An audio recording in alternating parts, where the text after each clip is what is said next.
सोलापूरमध्ये गेल्या 3 दिवसांपासून एका पुतळ्याचा वाद पाहायला मिळालेला होता। मात्र आता हा वाद अखेर शमलेला आहे आणि मध्यस्थीनंतर ज्याच्यामध्ये प्रमुख नेत्यांनी मध्यस्थी केली आणि त्याच्यानंतर हा वाद आता शमल्याचं बघायला मिळतंय। 3 दिवसांनी या वादावर तोडगा निघाल्याचं चित्र पाहायला मिळतंय। गावकऱ्यांच्या सहमतीनंतर शिवरायांचा पुतळा दुसऱ्या ठिकाणी हलवण्यात आल्याचं निश्चित झालं। यानंतर पुतळा क्रेनद्वारे उचलून स्थलांतरित करण्यात आलाय। पुतळ्याची जागा खेलोबा देवस्थानची आहे असं समोर येतंय। दोन्ही समाजाने सामंजस्याची भूमिका घेतली। पालकमंत्री जयकुमार गोरे आणि माजी आमदार राजन पाटील यांच्या मध्यस्थीने वादावर तोडगा निघालाय। तर मराठा आंदोलक मनोज जरांगेंनी घटनास्थळी धाव घेतली। ज्या ठिकाणी वाद होईल अशा ठिकाणी पुतळे न उभारण्याचं आवाहन त्यांनी केलंय। या प्रकरणी 6 जणांवर गुन्हे दाखल झाले आहेत।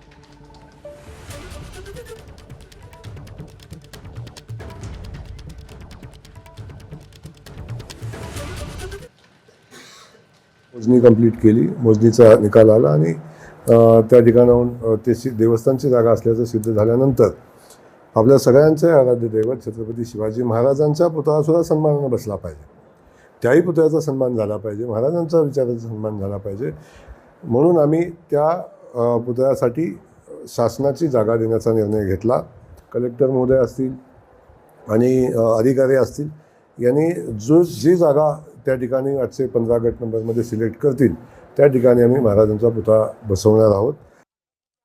दरम्यान अंजनगाव खेलोबा पुतळा वादानंतर मनोज जरांगेंनी एक आवाहन केलेलं आहे आणि पुतळ्याच्या संदर्भात वाद निर्माण होईल अशा ठिकाणी अशा जागी हे पुतळे उभारूच नका असं जरांगेंचं म्हणणं आहे। त्याच वेळी हा वाद जाणून बुजून तर कोणी लावत नाहीये ना, हेही तपासून पहा असं देखील जरांगे म्हणतात।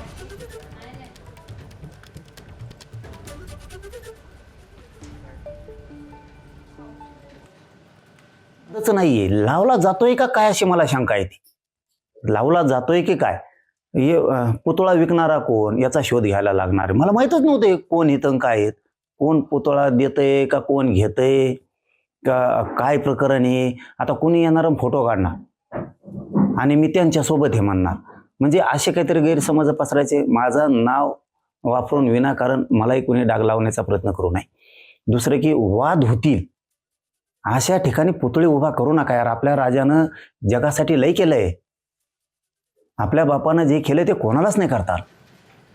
आता सांगलीमधली बातमी आहे। जसं तिकडे आपण बघितलं पुतळ्या संदर्भातली चर्चा सुरू होती, तसं इकडेही एक पुतळा बसवण्यात आला आणि त्याच्यानंतर तिकडे पोलीस आले आणि मग त्यांनी संघटनांना आवाहन केलं की परवानगी घेऊन तुम्ही हा पुतळा बसवा।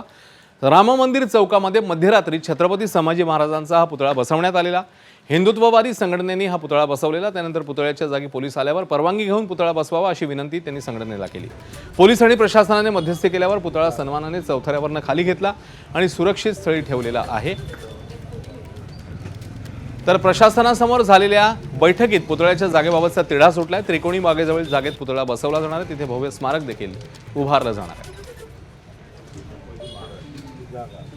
आमची चर्चा झालेली आहे। आंदोलकांच्या म्हणण्याप्रमाणे संभाजी महाराजांच्या पुतळ्यासाठी महानगरपालिकेकडनं तिकोनी बागेची जागा ठरवण्यात आलेली आहे, पण आंदोलकांचं असं म्हणणं आहे की महाराजांसाठी तिकोनी बागेची जागा ही योग्य नाही। प्रशस्त भव्य जागा महाराजांसाठी असावी आणि त्यासाठी त्यांना आम्ही पर्यायी काही जागा असल्याचं सुचवायला सांगितलेलं आहे। आंदोलकांचं आणि नगरपालिकेच्या जे अधिकारी आहेत त्यांच्याशी आम्ही आता थोड्या वेळाने चर्चा करून यावर पुढील काही मार्ग शांततेत काढता येईल त्यासाठी प्रयत्न करत आहोत।